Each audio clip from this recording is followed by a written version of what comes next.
Hello student, welcome to my YouTube channel. आज की video में हम स्टार्ट करने जा रहे हैं क्लास 12th केमिस्ट्री का सिलेबस, जिसमें हम चैप्टर 1 से स्टार्ट न करके पार्ट 2 के चैप्टर नंबर 1 से स्टार्ट करेंगे। ठीक है, देखिए आपको एक बार फिर से बता देना चाहता हूँ कि हम चैप्टर 1 ही स्टार्ट करेंगे, लेकिन कार्बनिक रसायन का यानी पार्ट 2 का। पार्ट 1 में आपका पहला चैप्टर है विलयन। विलयन को हम बाद में देखेंगे।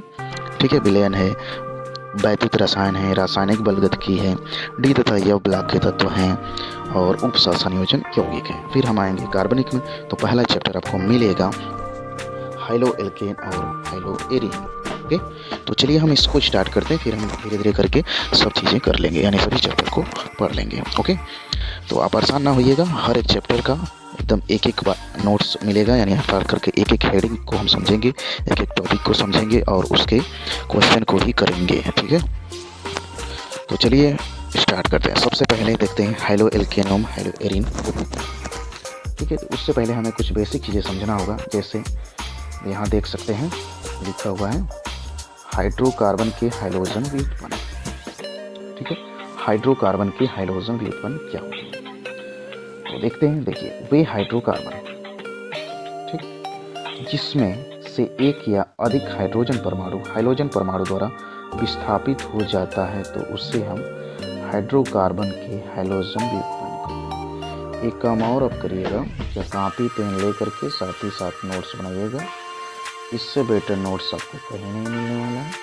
हमने बुक से जितना भी कंटेंट था उसको कलेक्ट करके जैसे नोट्स बनवाया जाता है ऑफलाइन क्लास में बच्चों के बीच में, स्कूल में, कोचिंग में, वैसे ही बनाया। आप एज इट इज़ ऐसे ही नोट्स बना लेंगे तो आपके लिए काफ़ी फ़ायदेमंद होगा एग्ज़ाम की दृष्टि से। तो देखिए, हम इसको समझा देते हैं आपको, फिर आगे चलते हैं। हम कह रहा है कि हाइड्रोकार्बन हाइड्रोजन व्युत्पन्न क्या होते हैं। अब हाइड्रोकार्बन क्लास 11th में पढ़ चुके हैं। तो हाइड्रोकार्बन किसे कहते हैं कि जो कार्बन और हाइड्रोजन से बना होता है। ठीक है, ऐसे यौगिक जो कार्बन और हाइड्रोजन से बने होते हैं उसे हम हाइड्रोकार्बन कहते हैं। ओके, अब बात है कि इसमें कह रहा है हाइड्रोजन व्युत्पन्न, यानी जो हाइड्रोकार्बन है उसमें अगर कहीं से हाइड्रोजन आ गया। हाइड्रोजन क्या होते हैं? Fluorine, chlorine, bromine, iodine. ठीक है, इनमें से कोई है तो उसे हम हाइड्रोजन बोलते हैं। तो कोई हाइड्रोकार्बन है, अर्थात कार्बन और हाइड्रोजन से बना हुआ है। जैसे मान लो CH4 है। ठीक, थोड़ा सा पेन चेंज कर ले, दिखाई दे आपको। CH4 है, अगर इसमें से कहीं से हाइड्रोजन निकले और उसके जगह पे क्लोरीन आ जाए, जैसे कि CH3Cl, हाइड्रोजन है, आप क्लोरीन की जगह ब्रोमीन भी ले सकते हैं। ठीक है, तो क्या हो गया, वही परिभाषा, वे हाइड्रोकार्बन जिसमें से एक या अधिक हाइड्रोजन परमाणु द्वारा विस्थापित हो जाते हैं, तो उसे हाइड्रोकार्बन हाइड्रोजन व्युत्पन्न कहते हैं। ओके, चलिए नेक्स्ट है, जो हाइड्रोकार्बन हाइड्रोजन व्युत्पन्न होते हैं वह दो प्रकार के होते हैं। कौन कौन सा होता है? तो देखिए, एलिफैटिक हाइड्रोकार्बन, ठीक है, हाइड्रोजन व्युत्पन्न इसमें शब्द जोड़ सकते हैं। दूसरा है एरोमेटिक हाइड्रोकार्बन हाइड्रोजन व्युत्पन्न। ओके, इसका उदाहरण एलिफैटिक हाइड्रोकार्बन हाइड्रोजन व्युत्पन्न का उदाहरण है हाइलो एल्केन या एल्किल हाइलाइड, जो कि चैप्टर में पहले हमें पढ़ना है। दूसरा है एरोमेटिक हाइड्रोकार्बन हाइड्रोजन व्युत्पन्न, जिसे हमें पढ़ना है हाइलो एरिन या एरिल हाइलाइट करके, जो कि शुरू में आपको चैप्टर का नाम आपको बता चुके हैं, हाइलो एल्केन एवं हाइलो एरिन। तो आपका स्टार्ट होता है यहाँ से। इससे पहले थोड़ा सा ये ऊपर वाली चीज़ें जानना आपके लिए ज़रूरी था। ठीक है, चलिए हम अपने टॉपिक पे चलते हैं, हाइलो एल्केन पे। ठीक है, तो हाइलो एल्केन क्या होता है? देखिए, आप सबसे पहले हाइलो का मतलब समझिए। हाइलो का मतलब होता है हाइड्रोजन, ठीक है। एल्केन का मतलब होता है एल्केन, ठीक है। हाइड्रोजन में आ जाते हैं फ्लोरीन, क्लोरीन, ब्रोमीन, आयोडीन, ठीक है। एल्केन किसे कहेंगे? एल्केन आप क्लास 11th में पढ़े हैं, CN H2N प्लस 2 सूत्र का जो भी हाइड्रोकार्बन होगा उसे हम एल्केन बोलेंगे। जैसे CH4 C2H6। ओके, ऐसे ही आगे भी आप कार्बन की संख्या बढ़ाते जाइए, उसमें हाइड्रोजन ऐड करिए तो एल्केन हो गया। तो हाइलो एल्केन का मतलब समझे। हाइलो का मतलब हाइलोजन, जैसे fluorine, chlorine, bromine, iodine. Alkane का मतलब CnH2n प्लस 2, जैसे CH4 C2H6। ओके, अब परिभाषा हम देख लेते हैं थोड़ा सा। अब परिभाषा को छोड़ो, हम बाद में परिभाषा देखेंगे। बात है हाइलो एल्केन क्या होते हैं। देखो, कोई भी एल्केन है जैसे CH4 या C2H6, इसमें का एक या एक से अधिक हाइड्रोजन निकल जा यानी माइनस हो जा और उसके जगह पे कोई हाइलोजन आके जुड़ जाए, तो जो यौगिक प्राप्त होगा उसे हम बोलेंगे हाइलो एल्केन। उसी प्रकार कोई ज़रूरी नहीं है कि एक ही हाइड्रोजन निकले, दो भी निकल सकता है, तीन भी। तो जैसे यहाँ पे हम ले लें C2H6, ठीक, इसमें हम क्लोरीन से अभिक्रिया करा दें तो क्लोरीन क्या करेगा, एक हाइड्रोजन को हटाएगा तो ये हो जाएगा C2H5Cl। ठीक है, तो अब यहाँ पर क्या हो गया कि एल्केन तो था ही, अभी भी है, पर उसमें हाइलोजन जुड़ गया। ठीक, तो उसे हम बोलते हैं हाइलो एल्केन। ओके, चलिए अब परिभाषा हम देख लेते हैं। आप नोट्स बनाइए। जब एल्केन का हाइड्रोजन परमाणु हाइलोजन परमाणु द्वारा विस्थापित हो जाता है तो प्राप्त यौगिक को हाइलो एल्केन कहते हैं। ओके, चले आगे। तो हाइलो एल्केन के बारे में आप समझ गए कि कोई भी एल्केन है उसमें से हाइड्रोजन परमाणु जो है किसी हाइलोजन परमाणु द्वारा विस्थापित हो जाए और नया यौगिक बने तो उसे हम बोलते हैं हाइलो एल्केन। ओके, नेक्स्ट चलें। आगे है हाइलो एल्केनों का वर्गीकरण। ठीक है, तो हाइलो एल्केनों का वर्गीकरण किस आधार पे होता है उसे देखते हैं। तो हाइलो एल्केन का दो आधार पे वर्गीकरण होता है। एक होता है हाइलोजन परमाणु की संख्या के आधार पर, यानी कि फ्लोरीन, क्लोरीन, ब्रोमीन, आयोडीन के आधार पर, और दूसरा होता है कार्बन के आधार पर, कार्बन की प्रकृति के आधार पर। तो सबसे पहले हम देखते हैं हाइलोजन परमाणु की संख्या के आधार पर। तो चलिए देखते हैं इसमें। सबसे पहला बात कि देखिए, पहले जो आपको कॉलम दिखाई दे रहा है हाइलोजन द्वारा प्रतिस्थापित हाइड्रोजन परमाणुओं की संख्या, अर्थात इसका मतलब होगा कि हाइलोजन परमाणु की संख्या 1 होगी, 2 होगी, 3 होगी या 4 होगी, तो उसे किस नाम से बोलेंगे।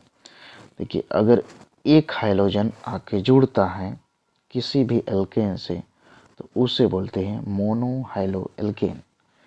जैसे उदाहरण है CH3Cl C2H5Cl, इसमें केवल एक हाइलोजन परमाणु है, इसलिए इसे बोलेंगे मोनो हाइलो एल्केन।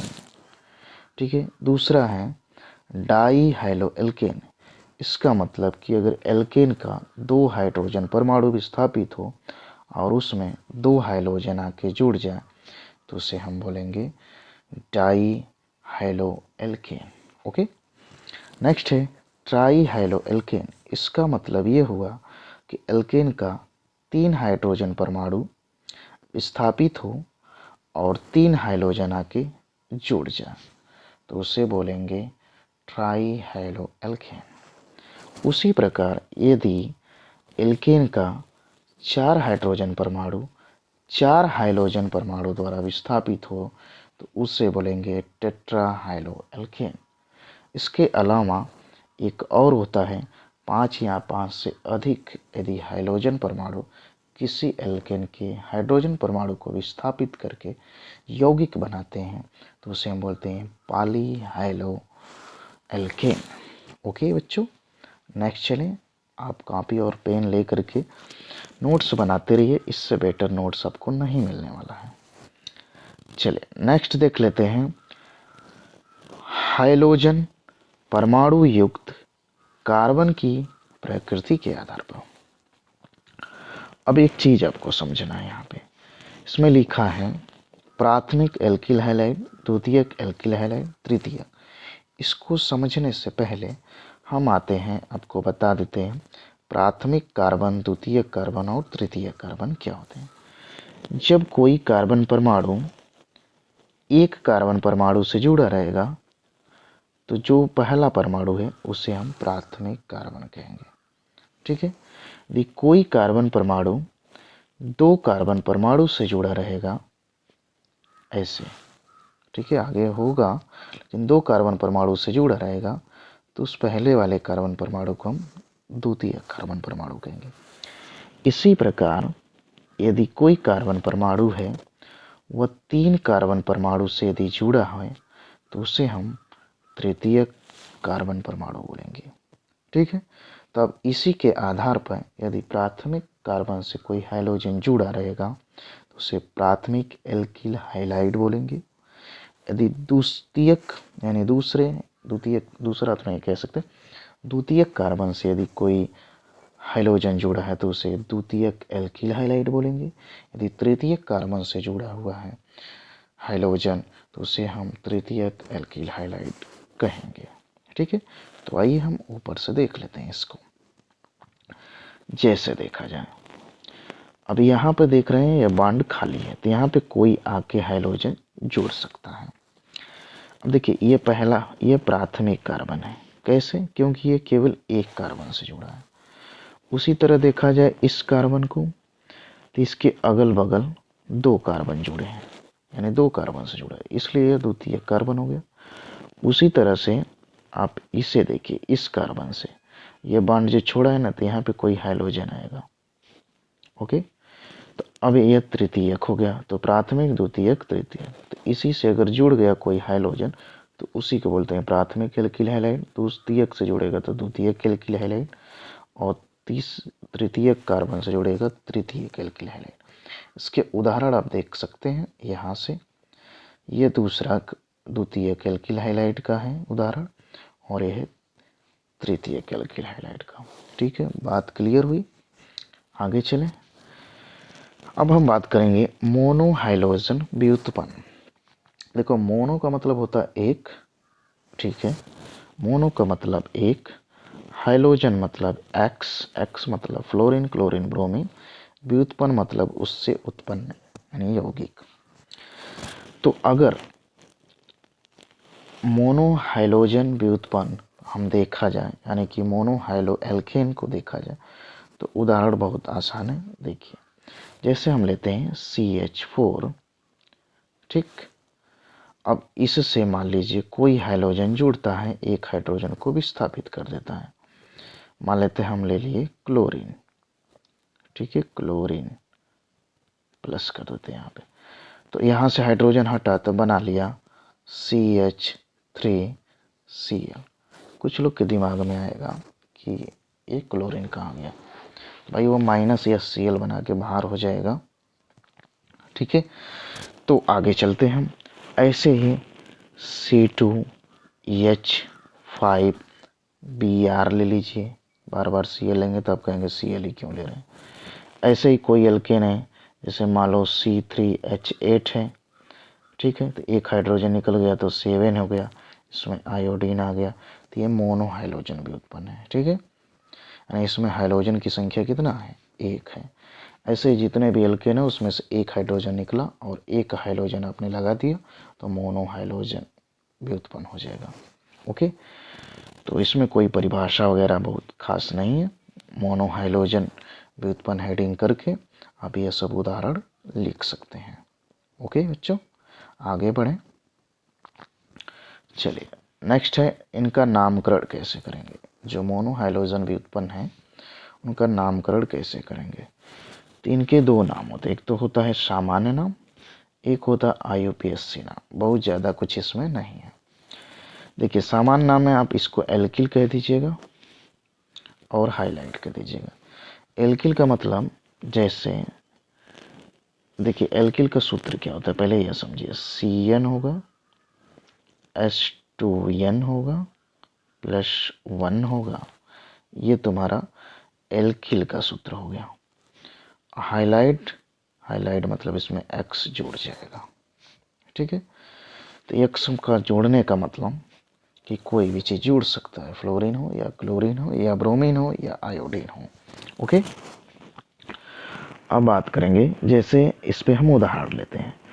तो अब अगर इस सूत्र पे रखा जाए CnH2n+1 पे हाइड्रोकार्बन लिया जाए तो क्या आएगा, आएगा CH3, X की जगह पे हम लिख देते हैं Cl। तो इसका नाम क्या होगा, एल्किल से हो जाएगा मेथिल, कार्बन की संख्या 1 के लिए मेथ का यूज करेंगे, उसमें YL लगा देंगे तो मेथिल हो जाएगा।